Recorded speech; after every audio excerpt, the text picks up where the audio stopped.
as bent-legged, flared-elbowed reptilians, all mastering the art of double articulation. Their planes of movement align. They hasten toward quickening until in their skulls a second bony palate is formed, foreshadowing the near-complete separation of food, of air. These thorapsid temporal openings are migrating toward the top of the skull. And here's the sagittal crest, the brain case and rostrum. They are the virgin class Mammalia, within which not long after emerges a clade of Afrotherian mini-beasts, litters of Senjis and Tenrecs, shrews and hyraxes. Their tiny snouts toughen. Soft hides go real thick as the fur thins, showing off the tough hide, which is pinkish-yellow in hue, gleaming under the sun. And what's there to eat? There's nothing to eat. We must find something to eat. And so they dig. A hoof appears. But the hoof is lousy at digging. It cleaves thrice and voila. Lose the pollex. Enter the claws, each a thick spoon.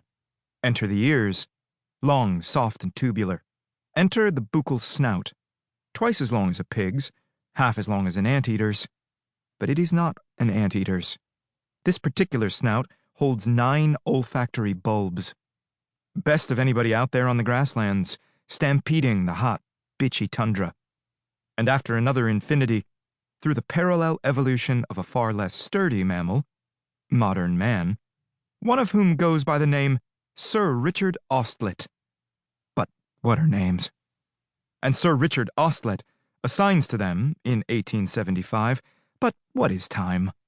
The order Edentata, without teeth. Before realizing he's wrong, the creature is in fact tubulidentata. The teeth are there, at the back, by the throat.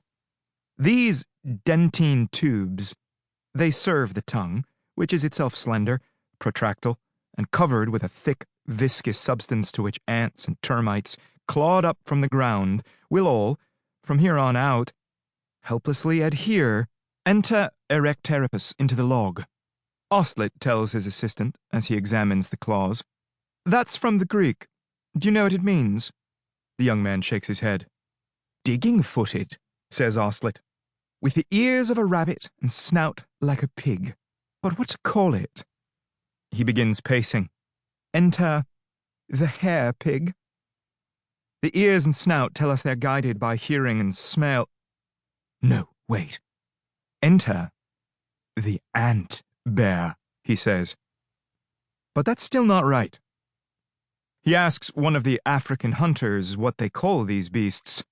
Aardvark, the hunter says. And the hunter, black and handsome, does not know that his people adopted the word centuries ago from Dutch colonists, as he points. Earth pig. Ostlet nods vigorously.